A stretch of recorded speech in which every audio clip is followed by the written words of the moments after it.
नमस्कार दोस्तों, मैं अंकुर उपाध्याय स्वागत करता हूं आप सभी का आपके अपने YouTube channel share market analysis में। यहां पे आप सभी के साथ बात करूंगा IRFC के स्टॉक के बारे में, Indian railway finance and corporation limited के शेयर के बारे में। देखिए, रिसेंटली आप सभी ने देखा कि IRFC के लिए एक खबर आते हुए दिखी थी, सरकार OFS ला सकती है इस कंपनी में, जो कि मैं आप सभी के साथ जब से ये स्टॉक बाजार में लिस्ट हुआ है IPO के समय से आपसे कहता आया हूं कि इस स्टॉक में सरकार OFS लाएगी। और वो सबको पता है, ऐसा कुछ नहीं है, मैं ही आपसे कोई रॉकेट साइंस में बात कर रहा हूं, सबको पता है।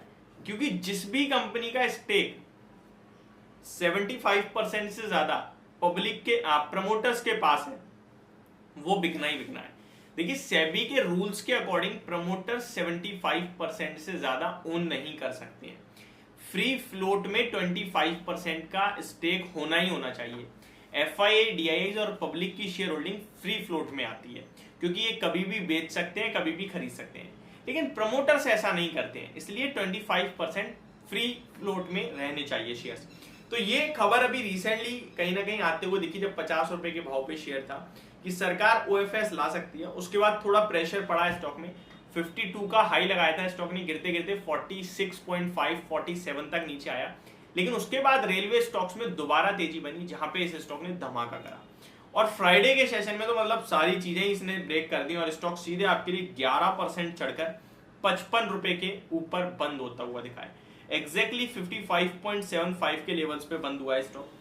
23 करोड़ शेयर्स ट्रेड हुए हैं, लगभग एवरेज वॉल्यूम्स के सामने 3 टाइम्स, लगभग 8 करोड़ शेयर्स का एवरेज वॉल्यूम है और 23.6 lakh share 6 crore shares trade हुए हैं। दैट मींस 3 टाइम्स वॉल्यूम से स्टॉक में ट्रेड होते हुए देखे आपने फ्राइडे के सेशन में, और शेयर 11% ऊपर डेज हाई पे बंद हुआ है।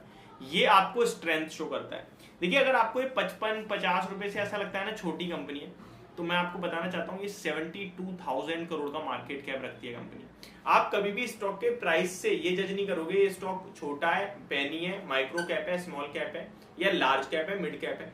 आप हमेशा मार्केट कैप से ही जज करोगे कि कंपनी का शेयर मिड कैप है, स्मॉल कैप है, लार्ज कैप है या माइक्रो कैप है। यही रूल होता है, क्योंकि नंबर ऑफ शेयर्स बाजार में कितने लिस्ट है वो इंपॉर्टेंट है, किस भाव पे लिस्ट है ये इंपॉर्टेंट नहीं है। मैं आपके साथ एक एग्जांपल शेयर करता हूं। MRF का शेयर भारतीय बाजार में सबसे महंगा है इस समय, अगर प्राइस के अकॉर्डिंग देखोगे तो 1 लाख से ज्यादा का प्राइस है उस कंपनी का। लेकिन क्या वो भारत की सबसे बड़ी कंपनी बन गई? नहीं, उसके नंबर ऑफ शेयर्स ही बहुत कम है। मैं एक एग्जांपल देता हूं बहुत ही सिंपल भाषा में। एक पर्सन ए है जिसके पास 2000 का नोट है, ठीक है, लेकिन एक ही नोट है 2000 का, तो नोट की वैल्यू तो बहुत बड़ी है, सबसे बड़ी है, लेकिन उसकी वैल्यू कितनी है? 2000 रुपए। एक पर्सन भी है जिसके पास 100 के 1000 नोट है। कितने? 100 के 1000 नोट है, ठीक है। अब इसकी वैल्यू ज्यादा है या इसकी वैल्यू ज्यादा है? इस पे एक है लेकिन 2000 का है, लेकिन 2000 की वैल्यू, इसके 100 के 1000 है, ठीक है। बेशक 100 की वैल्यू कम हुई, लेकिन नोट तो 1000 है, ये इसकी 1 लाख की वैल्यू, इससे बहुत ज्यादा है ये। तो सेम नंबर ऑफ शेयर्स भी कितने बाजार में लिस्ट है ये भी इंपॉर्टेंट है। कुछ कंपनियां स्टॉक स्प्लिट बोनस अनाउंस करके अपने नंबर ऑफ शेयर्स बढ़ाती चली जाती हैं, तो कुछ कंपनियां शेयर्स नहीं बढ़ाती, स्टॉक का प्राइस बढ़ता चला जाता है, बस इतना ही डिफरेंस होता है। इसका 72,000 करोड़ का मार्केट कैप है। कंपनी की तरफ से 2 बड़ी खबर है। पहला तो OFS, जिसको लेकर अभी कोई अनाउंसमेंट आई नहीं है फर्दर, एंड दूसरी खबर ये आती हुई दिख रही है, कंपनी 3000 करोड़ रुपए जुटाने की तैयारी में 10 ईयर बॉन्ड यील्ड्स के द्वारा। तो ये एक और खबर आते हुए दिख रही है इस स्टॉक के लिए। इस कंपनी की बात की है तो लॉन्ग टर्म के लिए मुझे बहुत ही शानदार स्टॉक लगता है। और अभी तो खैर मुझे महंगा दिख रहा है थोड़ा सा, इतना महंगा भी नहीं है, क्योंकि बाकी रेलवे स्टॉक 3 टाइम 4 टाइम पे ट्रेड कर रहे हैं। अभी भी 55 रुपए पे 31 रुपए की बुक वैल्यू है, 33 रुपए की, तो कोई महंगा ज्यादा नहीं है। लेकिन एक चीज मैं आपके साथ जरूर शेयर करना चाहूंगा, ये 3 डिजिट में जाएगा, ये बात मैं आपसे 25 रुपए, 30 रुपए, 35 रुपए, 40 रुपए हर भाव पे बोला है। उसकी समय सीमा नहीं है कि भैया आप कहो कि कल ही चला जाए, 1 साल में चला जाए, नहीं जाएगा। अब मैं ऐसा क्यों कर रहा हूं वो समझिए। कंपनी के फाइनेंशियल देखो आप, 2015 में कंपनी का नेट प्रॉफिट 758 करोड़ का था। करंटली कंपनी का प्रॉफिट 6200 करोड़ का है। ऑलमोस्ट 7-8 टाइम हो गया ये प्रॉफिट। यहां से 5-7 साल में मुझे लगता है ये कंपनी का प्रॉफिट 15-20, मतलब 6000 का है तो 3 गुना तो होगा, 18,000 करोड़ का होगा।